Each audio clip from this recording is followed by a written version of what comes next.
ఇప్పుడు కులం అన్న అడ్డుగోడలు నిన్ను ఆపవు, మతం అన్న అడ్డుగోడలు నిన్ను ఆపవు, నువ్వు స్త్రీవి నేను పురుషుణ్ణి అన్న అడ్డుగోడలు నిన్ను ఆపవు, నీ ప్రాంతం వేరు నా ప్రాంతం వేరు అన్న అడ్డుగోడలు నిన్ను ఆపవు, నీ భాష వేరు నా భాష వేరు అన్న అడ్డుగోడలు నీకు ఇక లేవు.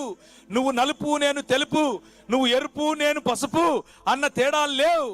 అందరూ సమస్త మానవులు ఒక్క శరీరముగా మారే ఏకైక రాజు చేస్తున్నటువంటి ఒక యాగం, ఆ యాగములో భాగముగా నిన్ను పిలుస్తున్నాడు.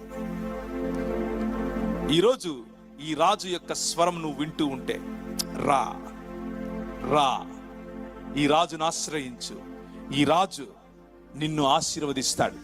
ఈ రాజు నీ జీవితానికి ఎన్నడూ నువ్వు మర్చిపోనటువంటి నీకు ఒక ఆశ్చర్యకరమైనటువంటి జీవితాన్ని ఇస్తాడు. ఆయన ఎల్లప్పుడూ ఉన్నాడు, ఎల్లప్పుడూ